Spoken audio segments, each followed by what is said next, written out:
Hey guys, welcome back to another episode of Nobody Asked My Opinion podcast. I'm your host Siobhan, where as usual, nobody asked my opinion, but I damn sure I'm going to give it anyway. Before I get started, guys, don't forget to hit that like, share, and subscribe. I appreciate you when you do. All right, what am I doing? What am I talking about today? I'm doing a follow-up on my Shannon Sharpe video because last night Shannon Sharpe and his attorneys released the text messages. Okay, I can't even discuss some of the text messages without getting kicked off of YouTube. I'm going to include the article. But words like baby gravy were used. Ugh. And okay, so if you read this text exchange, it tells me a couple things. One, it tells me that this was either, this relationship looks totally like a paid to play type of relationship. And I guess Shannon Sharpe just stopped paying the bill. I mean, there's a lot of discussion of send me this money, send me this amount of money. 25K a cheek, basically. Like, there's a lot. Like, I'm gonna include the article with what he released so far as the text messages, because it's just like shocking. Not shocking, but what's shocking is that during this text exchange that Shannon Sharpe really believed this was someone who had the capability not to go public with this type of relationship. Like, it was, first of all, there's the huge age difference. Apparently he met her when she was 19 years old. I mean, dude, you're old enough to be her grandpappy at this point, and even just take age off the table. I mean, this generation now, they share everything. Like, everything is just, they're going to blast you, they're going to share everything. And either he was, he did an episode of Nightcap where he was talking about how he pays women's bills if he's dating them. He pays like every bill. He takes their family out, whatever. I don't know if he was including this woman in this, because I don't know if they were dating. This does not look like a dating relationship. This looks like it was totally, again, like a pay to play type of situation. But so I'm sitting yesterday having lunch and I'm watching Shannon Sharpe on ESPN. They didn't remove him. They're not discussing it. He's like, ESPN is getting blasted for having him on there with these allegations. And I'm wondering if anything's going to come for that, or he's going to lose his current podcast contract that's coming up for $100 million. I somehow doubt it. Like, again, if you read these messages, they're very graphic. But I also have to ask myself, Shannon Sharpe, like, you can't be this stupid. And I'm going to say it. You just look so stupid in this, because how were you having this whole text exchange with someone who, again, is such a vast age difference from you? And I guess you went about it in this whole controlling, narcissistic type thing. But if you stop paying her, of course, that's what's going to happen. I mean, it didn't look like this girl was in love with you. There's a racial component, which, by the way, is gross. Okay, I don't want to hear. This is just me, but like, I hate when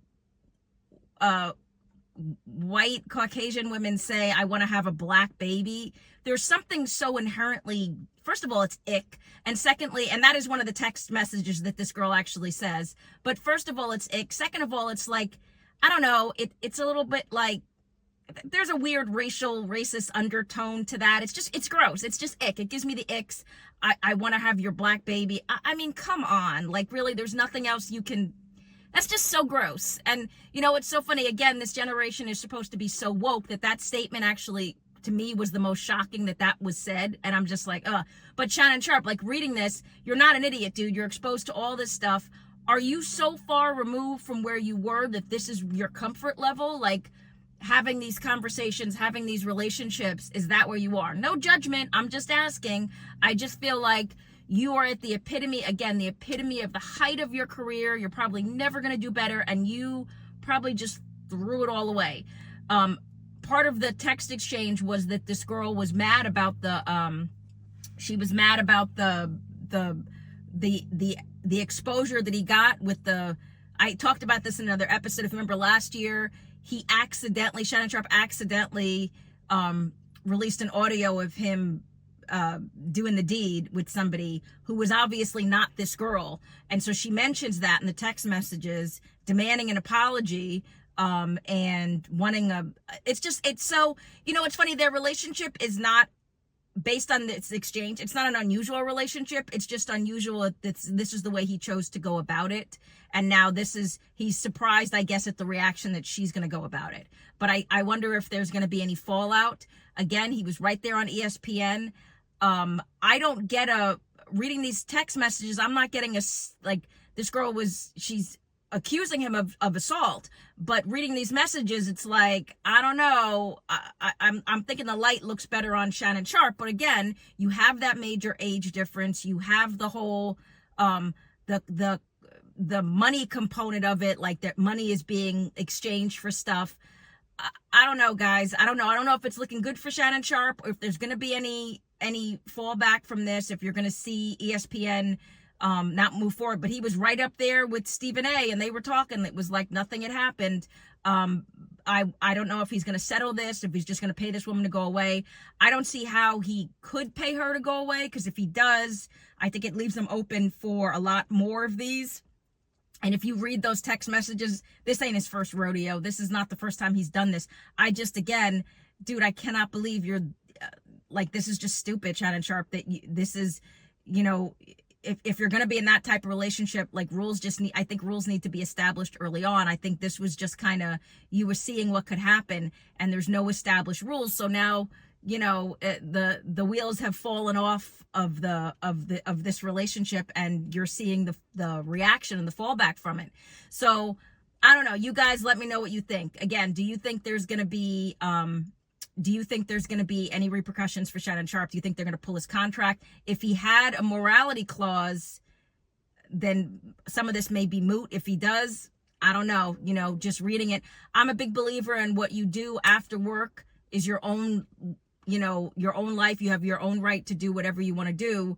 But this, of course, is going to bleed into he's a public figure. It's going to bleed into his work life. So I don't know, guys. I mean, again, just reading it, all I can think of is Shannon Sharpe. I feel like you're just a dummy to just don't blow your bag over this. I hope it's not worth it, right? I hope you got some really good attorneys. I think it was smart you released those text messages. Kind of gross, but smart that you released them, just because I said I wanted to see the other side of this, because I was a little bit like, before it got dropped. And now we're seeing the other side. So it's going to be interesting to see what's going to happen after these messages have been released. So I'm waiting with bated breath. I'm sure Shannon Sharpe is. I'm sure Stephen A is too. I'm sure Stephen A is like, just keep upping my contract. They're just throwing these $100 million contracts around for these podcasters. I would like people to know that I am available. I'm easily bought, and you can purchase me for a lot less than $100 million for a podcast. But yeah, this is crazy, guys. So let me know what you guys think. Get down in the comments. Do you think he's gonna have some fallback? Do you think there's gonna be any type of repercussions? Do you think it's going to affect his current upcoming deal, that $100 million contract? And do you think people are going to look at him differently? I don't know. I just look at it like just gross. The whole thing just gives me a ick factor. But when you read the text messages, read the article, guys, because again, I'd love to be able to go on and on about some of the stuff that was said. There's mention of a dog collar, and read the article, and then please feel free to comment below. I'd love to hear what you guys think. Get down in those comments, guys. As usual, nobody asked my opinion, but I damn sure I'm going to give it anyway. I appreciate you guys. Have a good one. Bye-bye.